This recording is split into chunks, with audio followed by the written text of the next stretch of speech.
সুপ্রিয় দর্শক ও শিক্ষার্থীবৃন্দ, বর্ডার ভিউ টকশোর পক্ষ থেকে সবাইকে আন্তরিক শুভেচ্ছা ও স্বাগতম।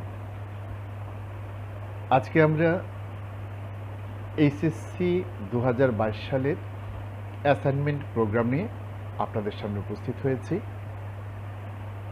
এই পর্বে আমরা তৃতীয় সপ্তাহের ইংরেজি বিষয়ের পরিবর্তিত অ্যাসাইনমেন্ট নিয়ে কথা বলবো। এ বিষয়ে কথা বলার জন্য আমাদের সাথে আলোচক হিসেবে উপস্থিত রয়েছেন border guard public school and college BGB ময়মনসিংহের ইংরেজি বিষয়ের প্রভাষক জনাব ফয়সাল আহমেদ। জনাব ফয়সাল আহমেদ, আপনাকে স্বাগত জানাচ্ছি।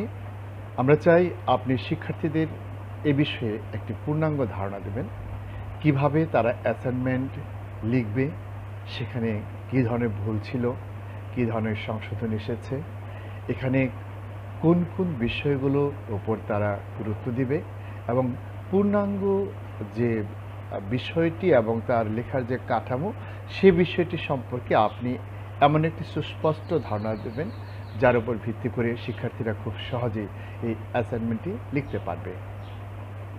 জনাব ফয়সাল আহমেদ। স্যার, এইচএসসির 2022 সালের পরীক্ষার্থীদের অ্যাসাইনমেন্ট কার্যক্রমটি সরকার সামগ্রিক পরিস্থিতিতে অতি সম্প্রতি ঘোষণা করেছে এবং এটা খুবই যুগোপযোগী এবং সেই সাথে শিক্ষার্থীরা বিশেষ করে খুবই আগ্রহের সাথে এই কার্যক্রমে অংশগ্রহণ করছিল আমরা লক্ষ্য করেছি। আমাদের দ্বিতীয় সপ্তাহের ধারাবাহিকতায় তৃতীয় সপ্তাহে ইংরেজি দ্বিতীয় সপ্তাহে প্রথম পত্রের একটা অ্যাসাইনমেন্ট ছিল এবং সেটা জমা দেওয়ার পরে তৃতীয় সপ্তাহে আমরা একটা অ্যাসাইনমেন্ট ছাত্রছাত্রীদের মাঝে অ্যাসাইনমেন্টের টপিক তাদেরকে অনলাইন থেকে কালেক্ট করতে বলেছি। যারা আমাদের সাথে যোগাযোগ করেছে প্রতিষ্ঠানে বিভিন্ন ভাবে তাদেরকেও আমরা সাপ্লাই করেছি শিক্ষা মন্ত্রণালয়ের একটা ওয়েবসাইট থেকে। সেখানে একটা টপিক ছিল, সেটা ছিল ইন ক্যাম্পাস ক্লাস এবং অনলাইন ক্লাসের একটা ডিফারেন্স নিয়ে একটা এসে। সেই টপিকে বিভিন্ন মহল থেকে মতামত এসছে। ওই অ্যাসাইনমেন্টে তো একটা কিছু ভুল ছিল, সার্টেন কিছু ফল্টস ছিল সেই অ্যাসাইনমেন্টে দেখা গেছে। বিশেষ করে ওইখানে যেভাবে যে স্টেপস গুলো বা ইনস্ট্রাকশন গুলো দেওয়া ছিল ডেভেলপমেন্টের জন্য, অ্যাসেট ডেভেলপমেন্টের যে পয়েন্টস গুলো দেওয়া ছিল, একটা পয়েন্টে সম্ভবত তৃতীয় বা চতুর্থ পয়েন্ট সম্ভবত একটা পয়েন্টে লিঙ্গুইস্টিক ভুল ছিল স্পষ্ট। ল্যাঙ্গুয়েজটা ছিল অনেকটা এরকম: the emergence of on campus classes during a গিয়ে শেষ হয়েছিল। ডিউরিং একটা প্রেপোজিশন, আর এমার্জেন্স মানে হচ্ছে সূত্রপাত, এটার আবির্ভাব কিভাবে হলো। সো সেখানে অনেকটা মনে হয়েছিল এই কথাটাই করোনা প্যান্ডেমিকের সময় কিভাবে online class, on campus class না, আসলে অনলাইন ক্লাসটা কিভাবে আবির্ভাব কিভাবে হয়েছে এই সম্পর্কিত একটা পয়েন্ট হওয়ার কথা। It is suppose two emergence of online class during corona pandemic, এরকম কিছু হলে এটা একটা পরিপূর্ণ পয়েন্ট ছিল। সবকিছুর প্রেক্ষাপটেই বা ধারাবাহিকতায় হঠাৎ করে একটা পরিবর্তন আসে এবং আমরা ওয়েবসাইটে দেখতে পাই যে একেবারেই নতুন ভিন্ন ধারার একটা অ্যাসাইনমেন্ট এসছে তৃতীয় সপ্তাহে। পরবর্তীতে খুব সম্ভবত ওই অ্যাসাইনমেন্টের কিছু অসঙ্গতির কারণে হতে পারে। এই হলো প্রেক্ষাপট স্যার। নতুন অ্যাসাইনমেন্টটা প্যারাগ্রাফ দেওয়া হয়েছে একটা উইদিন 150 ওয়ার্ডস। এটার টপিকটা হচ্ছে জুভেনাইল ডিলিংকুয়েন্সিস, অর্থাৎ কিশোর অপরাধ, কিশোরকালীন বয়সন্ধিকালীন ছেলে মেয়েদের যে বিভিন্ন ধরনের সামাজিক অপরাধে জড়িয়ে পড়ে, এই বিষয়ে একটা প্যারাগ্রাফ চাওয়া হয়েছে নতুন অ্যাসাইনমেন্ট। একই সপ্তাহের অ্যাসাইনমেন্ট নতুন যে টপিকটা এসছে, ইটস আ প্যারাগ্রাফ। এই টপিকের মধ্যেও কিছু বাস্তবতা আছে, ওদের বয়সের সাথে সঙ্গতি আছে। শিক্ষার্থীদের যে বয়স, they are teenagers, they are juvenile, actually part of our juvenile population. এটার সঙ্গতি আছে এই টপিকটারও, কিন্তু টপিকটার জুভেনাইল ডিলিংকুয়েন্সিস বলতে যা বোঝায় এটা কিছুটা ওই বয়সের বাচ্চাদের চিন্তাধারার একটু ঊর্ধ্বেও বটে, ব্যাপারটাকে সুন্দরভাবে উপস্থাপন করার জন্য। তার কারণ তারা ওই স্টেজে মাত্র অবস্থান করছে। ডিলিংকুয়েন্সিস এর যে ব্যাপারগুলো, এর বাস্তবতা প্রেক্ষাপট ওই বয়স পেরিয়ে গেলে আমরা হয়তো সেটা অনুধাবন করতে পারবো জুভেনাইলরা কিভাবে ডিরেইল হচ্ছে, কিভাবে ডিলিংকুয়েন্সিতে জড়াচ্ছে। তা তাদের প্রেক্ষাপট ওই জায়গায় দাঁড়িয়ে তাদেরকে মূল্যায়ন করাটা একটু ডিফিকাল্ট বটে, বাট বয়সের দিক থেকে অ্যাজ দে আর টিনেজার্স এই টপিকটারও কিছুটা সঙ্গতি আছে স্যার। বর্তমান যে অ্যাসাইনমেন্টের যেভাবে উপস্থাপনা করেছে ওয়েবসাইটে, যে অ্যাসাইনমেন্টটি পাওয়া যাচ্ছে, এই অ্যাসাইনমেন্ট যেভাবে বিতরণ করা হচ্ছে, এই প্লেনটা খুবই অসাধারণ। সেখানে স্টুডেন্টদের জন্য পর্যাপ্ত নির্দেশনা আছে, তাদেরকে পয়েন্টস দেওয়া হয়েছে সব, মানে স্পষ্টতই কোন কোন পয়েন্টসে তারা তাদের বক্তব্যটা ডেভেলপ করতে পারবে, এবং সেখানে শিক্ষকদের জন্য কিভাবে মূল্যায়ন হবে সেই পয়েন্টস গুলো আছে। সেই পয়েন্টস গুলো স্টুডেন্টরাও লক্ষ্য করতে পারছে, ওরা যেহেতু ওয়েবসাইটে ঢুকছে, সে কি মাথায় কি কি বিষয়ের মাথায় রেখে কিভাবে মার্কিং করা হবে এটারও স্পষ্ট নির্দেশনা আছে। এই ব্যাপারগুলো সত্যি প্রশংসার দাবি রাখে। আমাদের এবারকার নতুন যে অ্যাসাইনমেন্টটি, সেখানে একটা প্যারাগ্রাফ 150 ওয়ার্ডস এর উপর বেস করে লিখতে বলা হয়েছে। এর আগে উল্লেখ করা হয়েছে জুভেনাইল ডিলিংকুয়েন্সিস হচ্ছে প্যারাগ্রাফটির টপিক। জুভেনাইল ডিলিংকুয়েন্সিস বিষয়টা আগে আসলে আমাদের লার্নারদেরকে বুঝতে হবে। জুভেনাইল ডিলিংকুয়েন্সিস মানে কিশোর অপরাধ। আমাদের টিনেজার্স না, আমাদের অ্যাডোলেসেন্টসরা এই বয়স সন্ধিকালের এই সময়ে নিঃসন্দেহে কিছু সোশ্যাল ক্রাইম তারা করে ফেলে, অজ্ঞাতসারি কিছু অ্যান্টি সোশ্যাল কাজে তারা জড়িয়ে পড়ে, যেগুলো ব্যক্তিগত সামাজিক জীবনে ব্যাপক খারাপ প্রভাব ফেলে। এই বিষয় নিয়ে আর লার্নিং আউটকামে রাখা হয়েছে, এখানের যে টপিকটা বা লার্নিং আউটকামে বলা হয়েছে, এই বিষয়টিও আমাদের স্টুডেন্টদেরকে লক্ষ্য রাখতে হবে। এটার মানে শিখন ফলটা কি চাওয়া হয়েছে এই প্যারাগ্রাফ রাইটিং এর মাধ্যমে। বলা হয়েছে এখানে contrasting sentence connectors and cohesive devices use করতে। এই নির্দেশনাটা কিন্তু স্পষ্ট দেওয়া আছে লার্নিং আউটকামে। শিক্ষার্থীদের এটা অনুধাবন করতে হবে। কন্ট্রাস্টিভ সেন্টেন্স কানেক্টরস, আমাদের কন্ট্রাস্টিভ মানে বিরুদ্ধসূচক বৈপরীত্য ধর্মী যেসব বক্তব্য আছে, on the other hand, in contrast, in spite of, দো, এই জাতীয় বিভিন্ন সেন্টেন্স কানেক্টর আছে যে কিছুটা বিপরীত ধর্মী বক্তব্যকে জয়েন করে, লিঙ্ক করে। এইগুলোর পর্যাপ্ত ব্যবহার বা তাদের বক্তব্যের জন্য এভাবে থাকে। For example, though they are teenagers but sometimes they commit serious crimes, anti-social activities চলে। এরকম ভাবে তার কোহেসিভ ডিভাইস যেন তাদের বক্তব্যের মধ্যে, প্যারাগ্রাফের মধ্যে থাকে, এটা স্পষ্ট লার্নিং আউটকাম এখানে দেওয়া আছে। কোহেসিভ ডিভাইসটাকে এটা অনুধাবন করে শিক্ষার্থীকে লার্নিংটা লেখাটা উচিত। কোহেসিভ ডিভাইসের ব্যবহার যেন থাকে। কোহেসিভ ডিভাইসে বেসিক্যালি দুই তিনটা বিষয় আসে।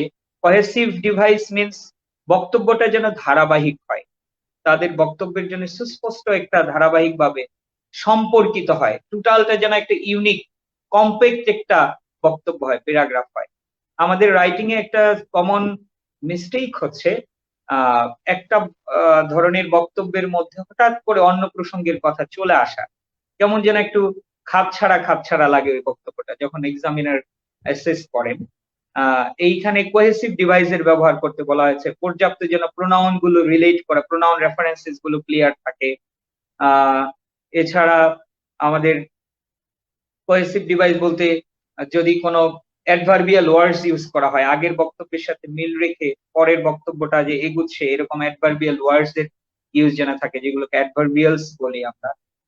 অর্থাৎ এছাড়া অর্গানাইজেশনের মধ্যে টোটাল যে অর্গানাইজেশনটা থাকবে, আমরা সেই দিকে আলোচনা করব যে চারটা বিষয়ে অ্যাসেস করা হবে স্টুডেন্টদের, তারা কিভাবে অর্গানাইজ করলো সেটা। এবং এখানে আরেকটা উল্লেখ আছে যে এই রাইটিং স্টাইলটা হবে প্যারাগ্রাফের অনেকটা ডেসক্রিপটিভ প্যারাগ্রাফ যেমন হয়, টপিক সেন্টেন্স প্যারাগ্রাফে যেমনটি থাকে টপিক সেন্টেন্স বেসড, যেখানে the learners will imply what he or she will say in total paragraph. Topic sentence will cover the whole thing, a hint actually. সেখানে এটাও উল্লেখ করা আছে কিন্তু আমাদের অ্যাসাইনমেন্ট, সেই যেটা মন্ত্রণালয় থেকে দেওয়া হয়েছে। সো কোহেসিভ ডিভাইসের কথা বলা আছে, এবং এখানে আরো বিষয় কিছু লার্নিং আউটকাম ইস্যু উল্লেখ করা আছে। Use reference from personal experiences, অর্থাৎ শিক্ষার্থীরা তাদের বক্তব্যের মধ্যে যেন একটু নিজস্বতা থাকে। আপনি যেটা বললেন যে আগের টপিকে, অর্থাৎ এই করোনা প্যান্ডেমিকে তারা যেমন অনলাইন ক্লাসে অভ্যস্ত হয়ে যাচ্ছিল, সেই প্রেক্ষাপটে লেখার সুযোগ আছে। এখানেও জুভেনাইল ডিলিনকুয়েন্সিস যেহেতু তাদের বয়সের ছেলে মেয়েদের একটা বিষয়, সেখানে পার্সোনাল এক্সপিরিয়েন্স, তাদের কোনো বন্ধু বান্ধবের কোনো বিচ্যুতি যদি তাদের চোখে ধরা পড়ে সমাজ।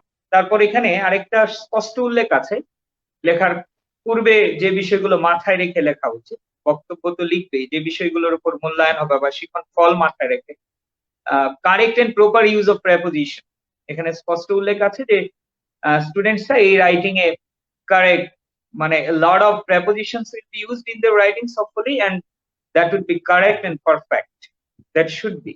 এই জায়গাটা আমাদের কনসিডারেশনে রাখতে হবে স্টুডেন্টসরা যখন লিখবে এই বিষয়গুলো, রাইটিং ম্যাটেরিয়ালস এর মধ্যে, তাদের সেন্টেন্স মেকিং এর মধ্যে এই বিষয়গুলো যেন থাকে। এখন আমরা তো বললাম যে অ্যাসাইনমেন্ট যেভাবে দেওয়া হচ্ছে, একটা সুন্দর বিষয়, ওদের চিন্তা শক্তি কোন কেন্দ্রিক করতে হবে, বক্তব্যটা কোন কেন্দ্রিক হবে, এর জন্য সরাসরি পয়েন্টস দেওয়া আছে। এখানে স্পষ্টত কিছু পয়েন্টস আছে কিভাবে প্যারাগ্রাফটা ফার্স্ট টু লাস্ট ডেভেলপ হবে। প্রথমে বলা হয়েছে define juvenile delinquency, that means what is juvenile delinquency, এরকম ল্যাঙ্গুয়েজ মনে হয় ছিল ওয়েবসাইটের স্পষ্ট বিষয়টিতে। আমি একটু নোট টেকিং করেছি, আমার মতো করে বুঝছি। প্রথমে একটু জুভেনাইল ডিলিনকুয়েন্সি বলতে আসলে কি বোঝা যায়, ডিলিনকুয়েন্সিস, students have to define it. They will get such definitions in various sources and they have to make it in their own language, turn it in their own language.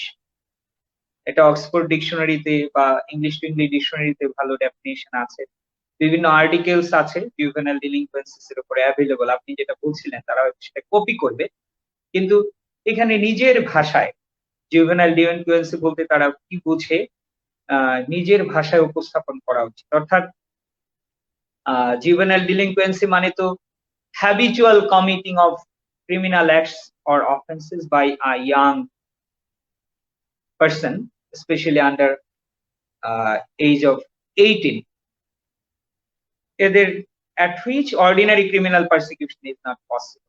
যখন অর্ডিনারি ক্রিমিনাল পারসিকিউশন পসিবল না এই এজটাতে, under 18 এর কিশোর অপরাধের সময় কোনো criminal acts, anti social acts এভাবে নিজের ভাষায় হয়তো এক বা দুই সেন্টেন্সে ডিফাইন করবে স্টুডেন্টসরা, এই স্টেপে সেই সুযোগটা আছে।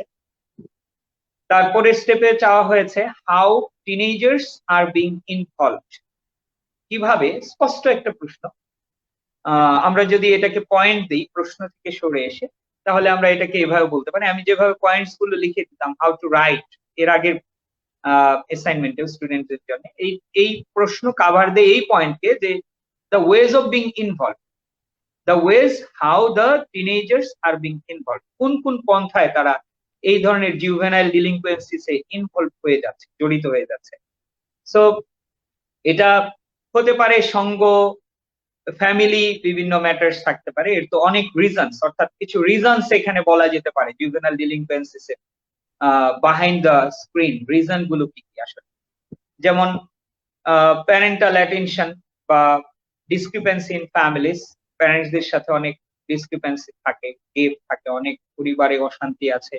আমরা যদি আমাদের স্লাম এরিয়াস বা ওয়ার্কিং ক্লাস পিপলসে তাকাই, তখন অনেক single father single mother family আছে, অথবা একেবারেই ফাদার মাদার থেকে বিচ্ছিন্ন টিনেজার আছে, যাদেরকে বাবা মা দুইজনের আদর স্নেহ থেকে বঞ্চিত। সো এটা একটা বড় reason. Scarcity of basic needs, তাদের মৌলিক অধিকারের অভাব অনেক সময় তাদের ভিতরে তাদেরকে খেপিয়ে তোলে, তাদেরকে বিদ্রোহী করে তোলে, অনেক কিশোর গ্যাংটেং তারা গড়ে তোলে, ওইভাবে তাদের একটা অস্তিত্ব জানান দিতে চায় সমাজের কাছে।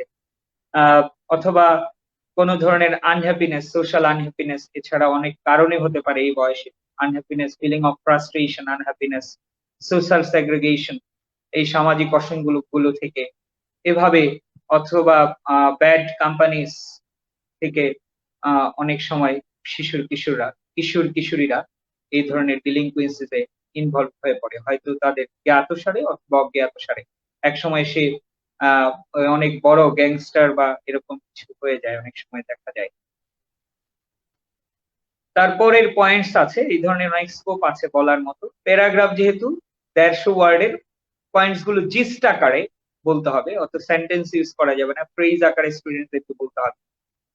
এবং এক পয়েন্ট থেকে আরেক পয়েন্টে যখন ধাবিত হবে কিছু কোহেসিভ ডিভাইস, কোহেসিভ অ্যাডভার্বিয়ালস তাদেরকে কিন্তু ইউজ করতে হবে, যেন বক্তব্যটা পুরো একটা কম্প্যাক্ট মেসেজ মনে হয়, কম্প্যাক্ট একটা মেসেজ মনে হয়, যেন খাপ ছাড়া ইউনাইটেড একটা ইফার্ট মনে হয়, খাপ ছাড়া কোথাও না হয়, কোহেশন ব্রেক না হয়। নেক্সট পয়েন্ট হচ্ছে how are the personal and social life being involve.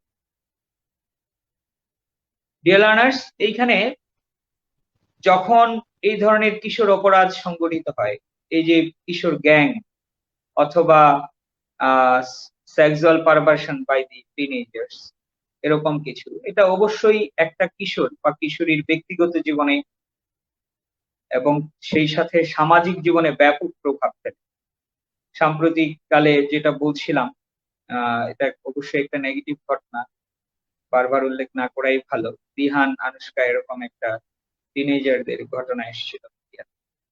তো এগুলো সমাজকে দারুণ ভাবে নাড়িয়ে দেয়, এবং যে যে কিশোরটা আসলে পরিবারের ছায়াতল থেকে দূরে সরে গিয়ে এই ধরনের একজন ডেঞ্জারাস পার্সন হয়ে যান, যে নিজের জগতে ডিস্ট্রাকটিভ যে কোনো কিছু করতে পারে, মাঝে মাঝে দেখা যায় যে তাদের দ্বারা যে কোনো কিছু ভয়ঙ্কর কিছু ঘটানো সম্ভব। আমরা ঐশীর ঘটনা দেখেছি, নিজের বাবা মাকে বন্ধুদের সাথে নিজেই খুন করেছে। অথবা ড্রাগ রিলেটেড অনেক ঘটনা জানি, নিজের বাবা মার কাছ থেকে জোরপূর্বক টাকা আদায় বা বাবা মাকে জিম্মি করে যে করেই হোক তারা ড্রাগ নিতে চায়। এই যে ডিলিংকুয়েন্সিস গুলো, these have serious bad impacts on a person, on a teenager, on his family, on his society at the same time. Serious bad impacts are there out of such incident, out of such event, such derailment of any teenager from our society. অর্থাৎ personal bad impacts গুলো এবং social bad impacts গুলো এখানে একটু hint দেওয়া যাবে পরবর্তী স্টেপের কয়েকটা বাক্যে। নেক্সট পয়েন্ট চাওয়া হয়েছে যেটা, সেটা হলো how to come out of the crisis, your suggestion. There is a great scope এখানে, as the paragraph is dealing with a social curse, with a social problem নিয়ে যেহেতু ডিল করছে, এখানে কি কি সলিউশন আমরা যে কোনো প্যারাগ্রাফের শেষে how to come out of such crisis কিছু সাজেশন দিই। সেখানে ফ্যামিলি রিলেশনশিপ বিল্ড আপ করা বা সাস্টেইন করা, আরো make stronger family relationship, parental care, social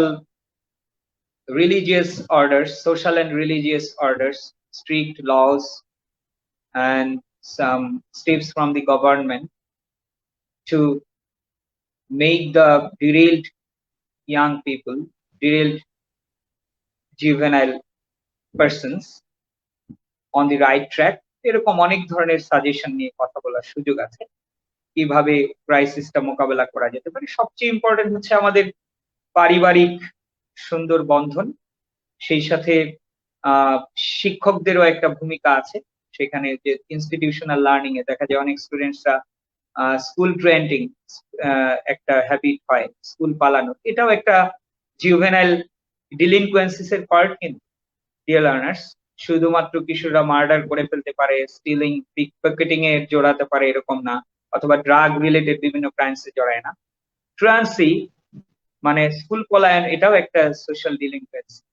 অর্থাৎ টিচারদের এই বয়সে আমাদের শিক্ষা ব্যবস্থার মধ্যে কিছু বিষয়, যেন টিনেজার্সরা, অ্যাকচুয়ালি কিছু কোর্সও আছে মনে হয়, নতুন কিছু সাবজেক্টস ইনক্লুড হয়েছে আমাদের প্রত্যেকটা বইয়ে। আমাদের ইউনিট 5-এ কিন্তু এই ইংলিশ টেক্সট বুকের ইউনিট 5-এ অ্যাডোলেসেন্টস নিয়ে একটা ইউনিট আছে। টোটাল ইউনিটে এই বিষয়ে কিছু হিন্টস তোমরা পাবে। সেখানে শিক্ষক শিক্ষার্থীদের বা শিক্ষা ব্যবস্থার মধ্যে যারা বিশাল জনগোষ্ঠীর জুভেনাইল কমিউনিটি, তারা কিন্তু শিক্ষা প্রতিষ্ঠানের সাথে জড়িত। এই শিক্ষা ব্যবস্থায় আমাদের পঠন পাঠনের মধ্যে অন্তর্ভুক্ত করা যেতে পারে তাদের প্র্যাকটিক্যাল সিচুয়েশন গুলো, এবং সেখানে কি সাজেশন, কিভাবে তাদেরকে সাইকোলজিক্যালি এই বিষয়গুলো ডিলিনকুয়েন্সিস এর এগেইনস্টে সচেতন করা যায়, এই ধরনের পয়েন্টস এটাও সাজেশনের মধ্যে একটা অন্তর্ভুক্ত হতে পারে, যে শিক্ষা প্রতিষ্ঠান বা শিক্ষা প্রতিষ্ঠানের ভূমিকায় যেন তারা এই জুভেনাইল কমিউনিটি, তাদের সাথে যারা ইনভলভ আছে তাদের সচেতনতা বাড়ানোর জন্য বিভিন্ন ভাবে যেগুলো সেখানে কিছু প্রোগ্রামস থাকে বা অ্যাকশন থাকে। এরপরে কনক্লুডিং সেন্টেন্স আমরা চলে আসবো, এভাবেই প্যারাগ্রাফটা ডেভেলপ হবে। আমি আবারও রিপিট করছি, কয়েকটা পয়েন্টস এখানেও আছে। প্রথম, ডিফাইন করা লাগবে ডিলিনকুয়েন্সি কি। টপিক সেন্টেন্সটা লিখে সোশ্যাল ডিলিনকুয়েন্সি নিয়ে, টপিক সেন্টেন্স মানে একটা সেন্টেন্সে টোটাল প্যারাগ্রাফে কি বলতে চাচ্ছে মোটামুটি সবটুকু ইঙ্গিত দেয় এরকম একটা কিছু। আর কনক্লুডিং সেন্টেন্স আবার টোটালে কি বলেছি সেটার যেন একটা ইঙ্গিত দেয় এটা কিছু। আর মাঝখানে আমাদের ডেভেলপমেন্ট, ঠিক আছে, ডেভেলপিং আইডিয়াস এর মধ্যে এই পয়েন্টস গুলো আসবে। ডিফাইন, ডেফিনিশনটা শুরুর দিকে থাকবে, কিভাবে তারা ইনভলভ হয়ে যাচ্ছে, বিভিন্ন উপায়গুলো, কারণগুলো সোশ্যাল ডিলিনকুয়েন্সিস জড়িয়ে দেওয়ার। এবং third, personal and social bad impacts. এই সোশ্যাল ডিলিনকুয়েন্সিস এর কারণে আমাদের যেসব পার্সোনাল টিনেজ, খুব সম্ভাবনাময় টিনেজার্সরা যেভাবে ধ্বংস হয়ে যাচ্ছে, সেই সাথে সোশ্যাল কি কি ব্যাড ইম্প্যাক্টস আছে, এবং সাজেশন কিভাবে কাম আউট করা যেতে পারে এই ক্রাইসিসটা, এবং শেষে কনক্লুডিং সেন্টেন্স। এভাবে এটাকে ডেভেলপ করা যায়। স্যার, আমি আমার মতো চেষ্টা করেছি। এরপরে অ্যাসেসমেন্ট কিছু ফ্যাক্টরস আছে, এখানে স্পষ্ট লেখা আছে 4 মার্কস করে থাকবে, সবচেয়ে বেস্টের জন্য 4 দেওয়া যেতে পারে সর্বোচ্চ।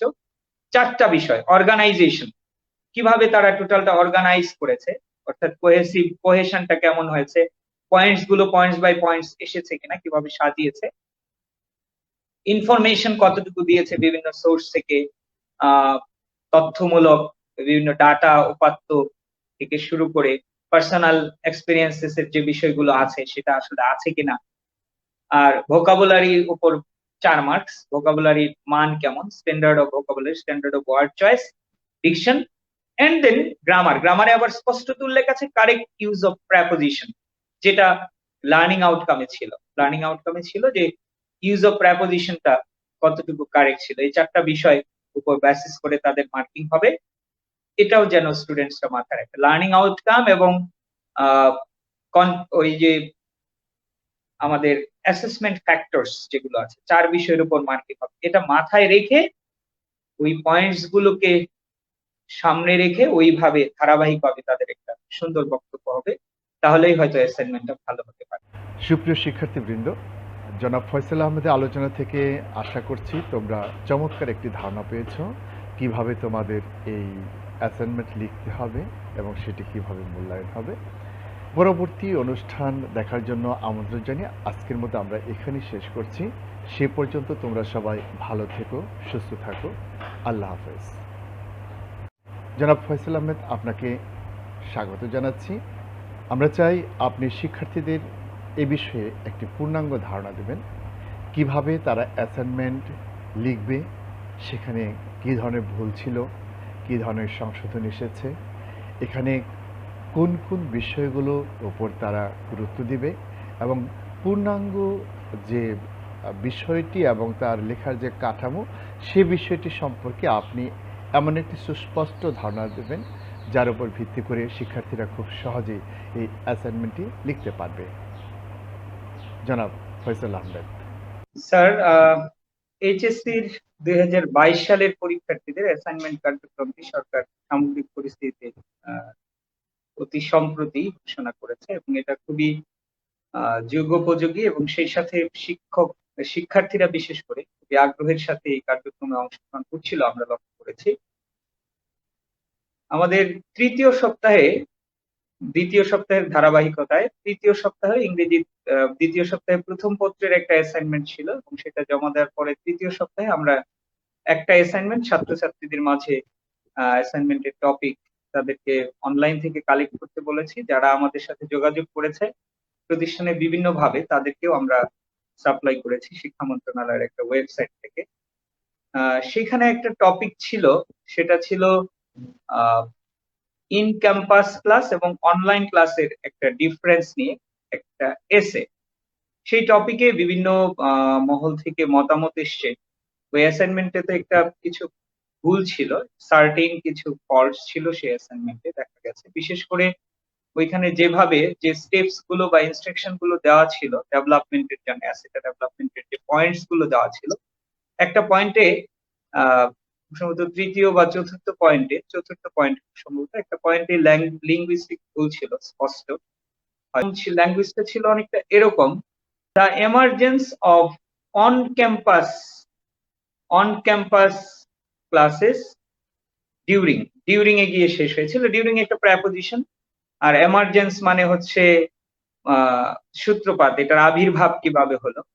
সো সেখানে অনেকটা মনে হয়েছিল এই কথাটাই করোনা প্যান্ডেমিকের সময় কিভাবে online class, on campus class না আসলে অনলাইন ক্লাসটা কিভাবে আবির্ভাব কিভাবে হয়েছে এই সম্পর্কিত একটা পয়েন্ট হওয়ার কথা। It is suppose two emergence of online class during corona pandemic, এরকম কিছু হলে এটা একটা পরিপূর্ণ পয়েন্ট ছিল। সবকিছুর প্রেক্ষাপটেই বা ধারাবাহিকতায় হঠাৎ করে একটা পরিবর্তন আসে এবং আমরা ওয়েবসাইটে দেখতে পাই যে একেবারেই নতুন ভিন্ন ধারার একটা অ্যাসাইনমেন্ট এসছে তৃতীয় সপ্তাহে পরবর্তীতে। খুব সম্ভবত ওই অ্যাসাইনমেন্টের কিছু অসঙ্গতির কারণে হতে পারে। এই হলো প্রেক্ষাপট স্যার। নতুন অ্যাসাইনমেন্টটা প্যারাগ্রাফ দেওয়া হয়েছে একটা উইদিন 150 ওয়ার্ডস। এটার টপিকটা হচ্ছে জুভেনাইল ডিলিংকুয়েন্সিস, অর্থাৎ কিশোর অপরাধ, কিশোরকালীন বয়সন্ধিকালীন ছেলে মেয়েদের যে বিভিন্ন ধরনের সামাজিক অপরাধে জড়িয়ে পড়ে এই বিষয়ে একটা প্যারাগ্রাফ চাওয়া হয়েছে নতুন অ্যাসাইনমেন্ট। একই সপ্তাহের অ্যাসাইনমেন্ট, নতুন যে টপিকটা এসছে ইটস আ প্যারাগ্রাফ। এই টপিকের মধ্যেও কিছু বাস্তবতা আছে, ওদের বয়সের সাথে সঙ্গতি আছে। শিক্ষার্থীদের যে বয়স, they are teenagers, they are juvenile, actually part of our juvenile population. এটার সঙ্গতি আছে এই টপিকটারও, কিন্তু টপিকটার জুভেনাইল ডিলিংকুয়েন্সিস বলতে যা বোঝায় এটা কিছুটা ওই বয়সের বাচ্চাদের চিন্তাধারার একটু ঊর্ধ্বেও বটে, ব্যাপারটাকে সুন্দরভাবে উপস্থাপন করার জন্য। তার কারণ তারা ওই স্টেজে মাত্র অবস্থান করছে। ডিলিংকুয়েন্সিস এর যে ব্যাপারগুলো, এর বাস্তবতা প্রেক্ষাপট ওই বয়স পেরিয়ে গেলে আমরা হয়তো সেটা অনুধাবন করতে পারবো, জুভেনাইলরা কিভাবে ডিরেইল হচ্ছে, কিভাবে ডিলিংকুয়েন্সিসে জড়াচ্ছে।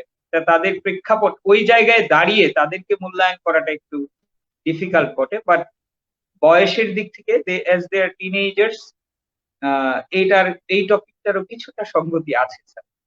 বর্তমান যে অ্যাসাইনমেন্টের যেভাবে উপস্থাপনা করেছে ওয়েবসাইটে, যে অ্যাসাইনমেন্টটি পাওয়া যাচ্ছে, এই অ্যাসাইনমেন্ট যেভাবে বিতরণ করা হচ্ছে এই প্লেনটা খুবই অসাধারণ।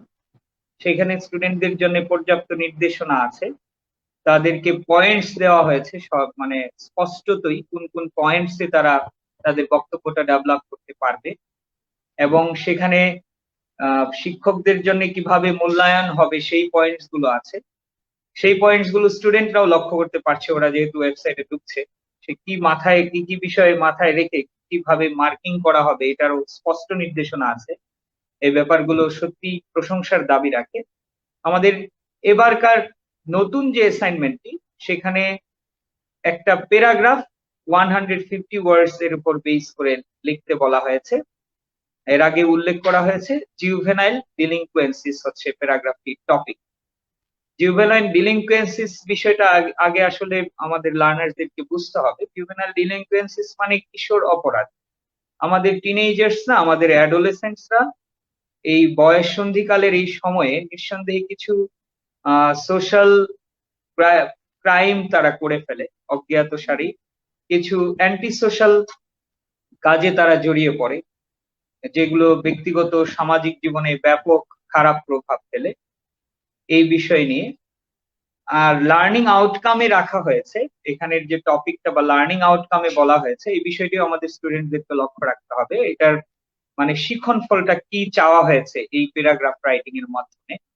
বলা হয়েছে এখানে contrasting sentence connectors and cohesive devices use করতে। এই নির্দেশনাটা কিন্তু স্পষ্ট দেওয়া আছে লার্নিং আউটকামে।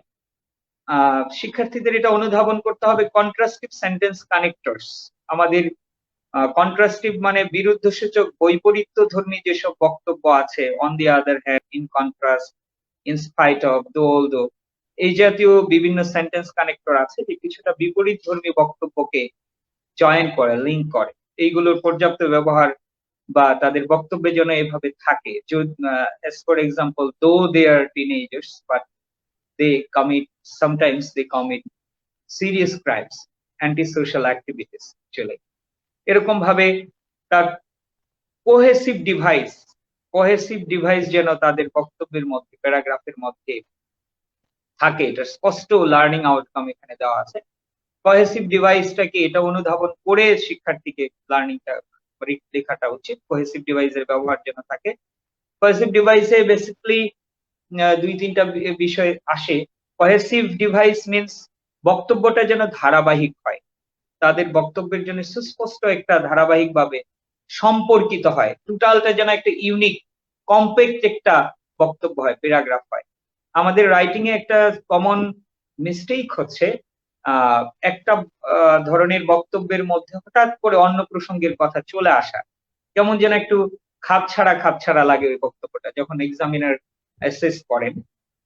এইখানে কোহেসিভ ডিভাইসের ব্যবহার করতে বলা হয়েছে, পর্যাপ্ত যেন প্রোনাউন গুলো রিলেট করা, প্রোনাউন রেফারেন্সেস গুলো ক্লিয়ার থাকে। এছাড়া আমাদের কোহেসিভ ডিভাইস বলতে যদি কোনো অ্যাডভার্বিয়াল ওয়ার্ডস ইউজ করা হয়, আগের বক্তব্যের সাথে মিল রেখে পরের বক্তব্যটা যে এগুচ্ছে, এরকম অ্যাডভার্বিয়াল ওয়ার্ডস এর ইউজ যেন থাকে, যেগুলোকে অ্যাডভার্বিয়ালস বলি আমরা। অর্থাৎ এছাড়া অর্গানাইজেশনের মধ্যে টোটাল যে অর্গানাইজেশনটা থাকবে, আমরা সেই দিকে আলোচনা করব যে চারটা বিষয়ে অ্যাসেস করা হবে স্টুডেন্টদের, তারা কিভাবে অর্গানাইজ করলো সেটা। এবং এখানে আরেকটা উল্লেখ আছে যে এই রাইটিং স্টাইলটা হবে প্যারাগ্রাফের অনেকটা ডেসক্রিপটিভ প্যারাগ্রাফ যেমন হয়, টপিক সেন্টেন্স প্যারাগ্রাফে যেমনটি থাকে টপিক সেন্টেন্স বেসড, যেখানে the learners will imply what will see, what he or she will say in total paragraph. Topic sentence will cover the whole thing, a hints of whole thing, a hint actually. সেখানে এটাও উল্লেখ করা আছে কিন্তু আমাদের assignment, সেই যেটা মন্ত্রণালয় থেকে দেওয়া হয়েছে। সো কোহেসিভ ডিভাইসের কথা বলা আছে, এবং এখানে আরো বিষয় কিছু লার্নিং আউটকাম হিসেবে উল্লেখ করা আছে। Use reference from personal experiences, অর্থাৎ শিক্ষার্থীরা তাদের বক্তব্যের মধ্যে যেন একটু নিজস্বতা থাকে। আপনি যেটা বললেন আগের টপিকে,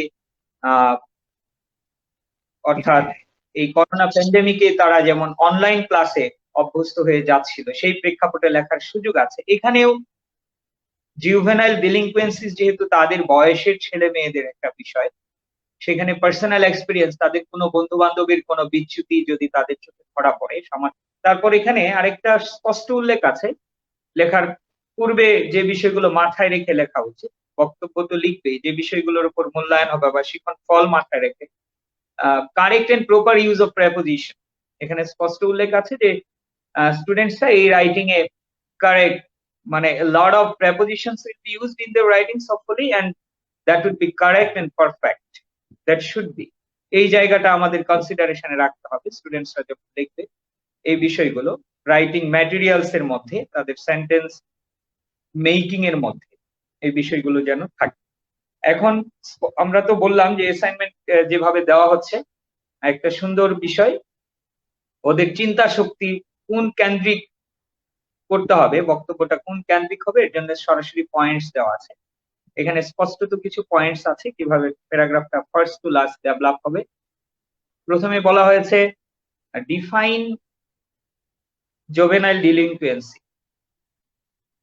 That means what is juvenile delinquency, এরকম ল্যাঙ্গুয়েজ মনে হয় ছিল ওয়েবসাইটে স্পষ্ট বিষয়টিতে, আমি একটু নোট টেকিং করেছি, আমার মতো করে বুঝছি। প্রথমে একটু juvenile delinquency বলতে আসলে কি বোঝা যায়, delinquencies, students have to define it. They will get such definitions in various sources and they have to make it in their own language, turn it in their own language. এটা Oxford ডিকশনারিতে বা English to English ডিকশনারিতে ভালো definition আছে, বিভিন্ন articles আছে juvenile ডিলিনকুয়েন্সিস এর উপরে available, আপনি যেটা বলছিলেন তারা সেটা কপি করবে, কিন্তু এখানে নিজের ভাষায় জুভেনাইল ডিলিনকুয়েন্সি বলতে তারা কি বুঝে নিজের ভাষায় উপস্থাপন করা উচিত। অর্থাৎ juvenile delinquency মানে তো habitual committing of criminal acts or offenses by a young person, especially under age of 18, এদের at which ordinary criminal persecution is not possible। যখন অর্ডিনারি ক্রিমিনাল পারসিকিউশন পসিবল না এই এজটাতে, আন্ডার 18 এর কিশোর অপরাধের সময় কোন criminal acts, anti social acts এভাবে নিজের ভাষায় হয়তো 1 বা 2 সেন্টেন্সে ডিফাইন করবে স্টুডেন্টসরা, এই স্টেপে সেই সুযোগটা আছে। তারপরে স্টেপে চাওয়া হয়েছে how teenagers are being involved, কিভাবে, স্পষ্ট একটা প্রশ্ন। আমরা যদি এটাকে পয়েন্ট দিই প্রশ্ন থেকে সরে এসে, তাহলে আমরা এটাকে এভাবে বলতে পারি, আমি যেভাবে পয়েন্টস গুলো লিখে দিতাম হাউ টু রাইট এর আগের অ্যাসাইনমেন্টে স্টুডেন্টদের জন্য, এই প্রশ্ন কাভার দেয় এই পয়েন্টকে যে the ways of being involved, the ways how the teenagers are being involved, কোন কোন পন্থায় তারা এই ধরনের জুভেনাইল ডিলিনকুয়েন্সিসে ইনভলভ হয়ে যাচ্ছে, জড়িত হয়ে যাচ্ছে।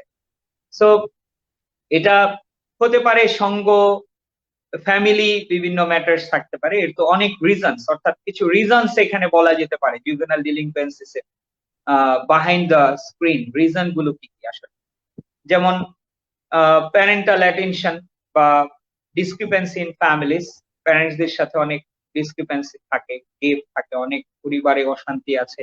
আমরা যদি আমাদের স্লাম এরিয়াস বা ওয়ার্কিং ক্লাস পিপলসে তাকাই, তখন অনেক single father single mother family আছে, অথবা একেবারেই ফাদার মাদার থেকে বিচ্ছিন্ন টিনেজার আছে, যাদেরকে বাবা মা দুইজনের আদর স্নেহ থেকে বঞ্চিত।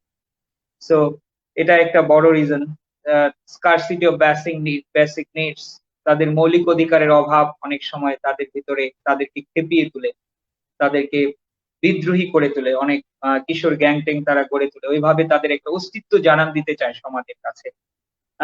অথবা কোন ধরনের আনহ্যাপিনেস, সোশ্যাল আনহ্যাপিনেস, এছাড়া অনেক কারণে হতে পারে এই বয়সে unhappiness, feeling of frustration, unhappiness, social segregation, এই সামাজিক অসঙ্গগুলো থেকে, এভাবে, অথবা ব্যাড কোম্পানিজ থেকে অনেক সময় কিশোর কিশোরীরা এই ধরনের ডিলিনকুয়েন্সিতে ইনভলভ হয়ে পড়ে, হয়তো তাদের জ্ঞাতসারে অথবা অজ্ঞাতসারে।